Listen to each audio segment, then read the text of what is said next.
Samahan nyo kami sa aming paghahanap sa mga nakatagong kayamanan ni Yamashita Treasure.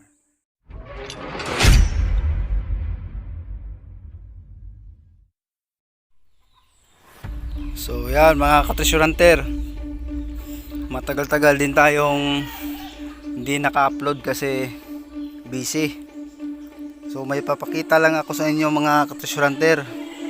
Saglit lang to. Ito yung balon na tinatrabaho ng mga kasama nating treasure hunter. Yan mga ka-treasure hunter. Ito yung balon na natabunan na. Ayan mga treasure hunter, ito yung mga mga lupa na natabon sa sa balon. Ito yung lumang balon mga treasure hunter.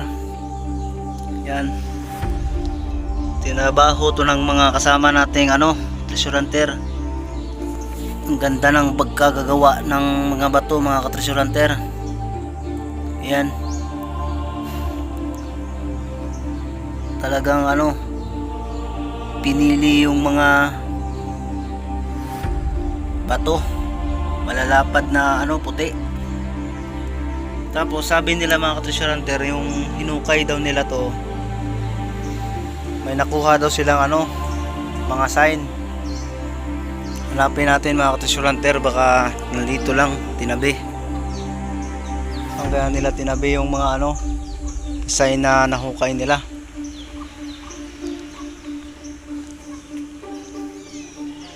Wala mga treasure hunter.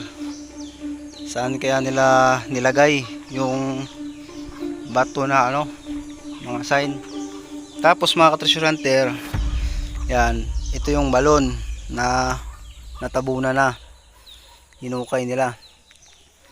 Pag diyan ka tumingin, dyan sa taas, yan mga treasure hunter, dyan may kalsada dyan. Tapos sa taas ng kalsada may pangpang. Tapos sabi ng nakatrabaho dyan sa kalsada na yan, yung pangpang daw dyan, may palaka daw dyan na nakatingin dito sa balon mga treasure hunter. Yan, yung palaka nakatingin daw dito sa balon dito. Tapos yung mga nakuha daw nilang sign mga treasure hunter dito sa balon, papuntang S lahat yung turo. Yan yung S mga treasure hunter, yan yung S. Tapos dito sa likod yung west. Tapos tama yung dikod natin pagka balon sa east talaga. Yung una daw nila nakuha na na sign ay yung bato daw na may hugis arrow. Diyan hindi natin malaman kasi parang tinarbaho na to ulit. Nilagyan na ng pile dito na semento.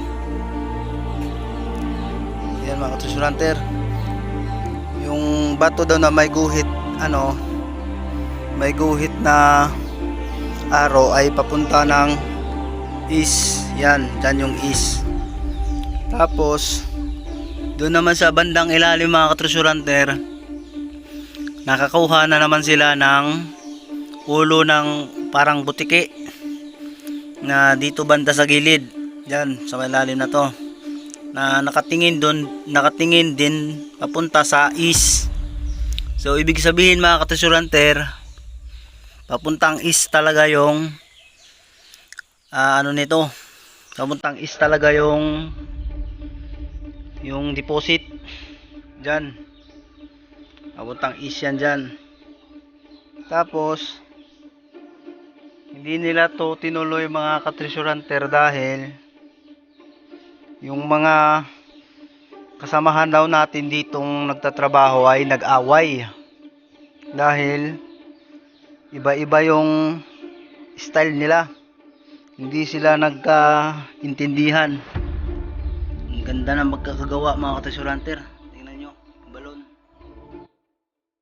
Talagang pinili yung mga bato mga ka-treasure hunter, tsaka maliit lang. yung ano, yung butas ng balon. Treasure hunter. Hindi na natin mahanap yung mga sign kung saan nilagay. Tapos itong balon na to mga ka-treasure hunter, ito yung tinuro dun sa stone map dun. Mamaya puntahan natin yung stone map. Ito yung tinuturo ng balon na to.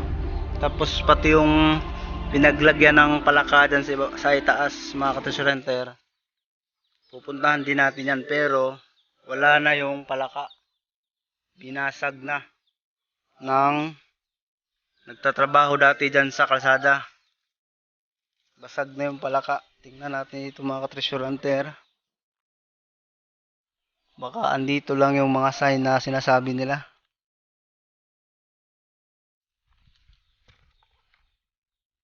Wala dito.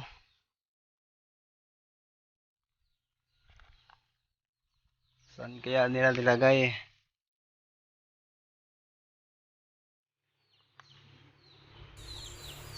Wala.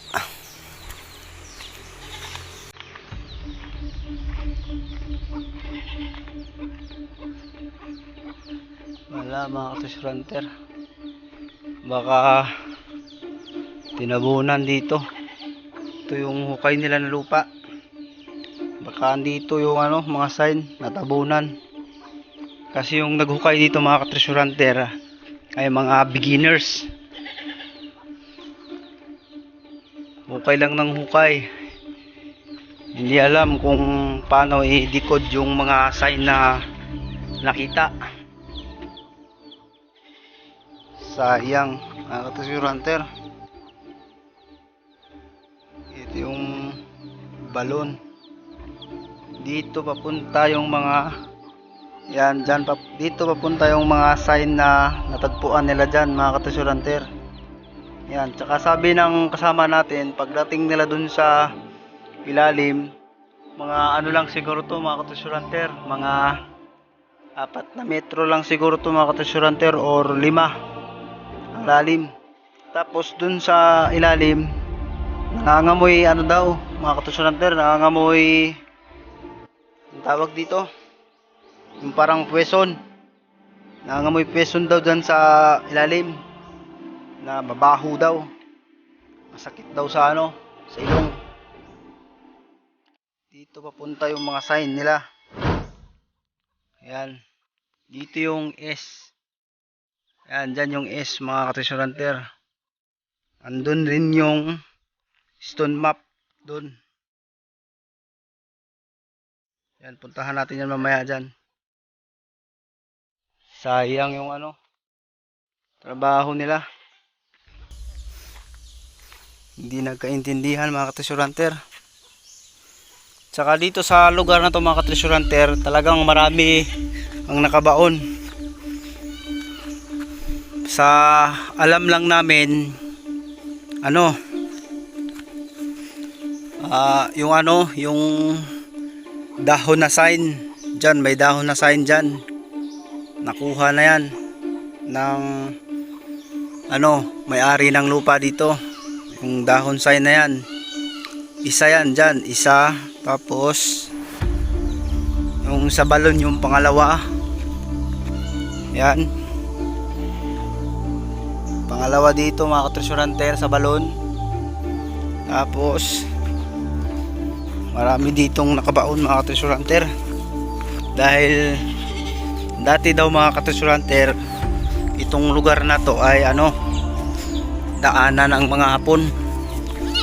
Saka maganda siya paglagyan ng ano, mga deposit, kasi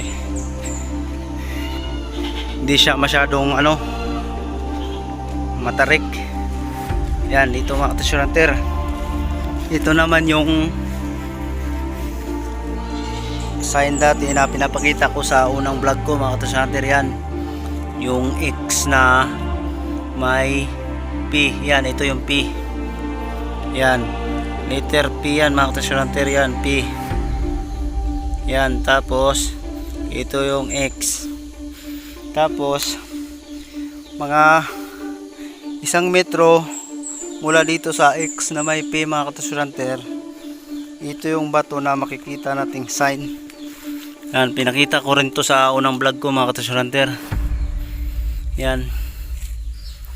Yan, parang siyang mukha ng tao. Yan mga katrosyurante, na nakatingin dun sa west naman to mga katrosyurante. West. Tapos ang ibig sabihin nitong X na may P mga katrosyurante ay 10 meters to mga katrosyurante. 10 meters to. Tapos west, papunta siyang west. Yan mga katrosyurante, ito yung arrow nya. Yan, west to papunta mga katrosyurante. 10 meters daw to. Tapos ito yung isang sign na hindi ko maintindihan mga katrosyurante kung anong klase ito. Parang mukha na nakatingin sa east, sa west. Tapos binilang namin ito mga katrosyurante. Dito yung 10 meters mga katrosyurante. Yan, dito yung 10 meters mula dun sa may, yan, bato na yan, yung X na may P mga katrosyurante. Yan, yung bato na yan mga katrosyurante, umabo. Yan, yung X na may P. Yan, dito siya nagkaturo mga katrosyurante. Yan, binilang namin to dati. Ito ay 10 meters mga katrosyurante mula dun sa may bato na may X. Tapos ano na to mga katrosyurante, isa yung may dahon doon. Tapos yung lumang balon, yan, dalawa na yan dyan. Tapos ito yung pangatlo, yung X na may P mga katrosyurante. X na may P. Ayan, X na may P. So marami pa akong i-video mga katrosyurante. Abangan nyo na lang yung susunod na vlog ko. So wag nyong kalimutang mag subscribe, saka pindutin nyo na rin yung notification bell para updated kayo sa mga sign na ipapakita ko sa inyo mga katrosyurante. Sige.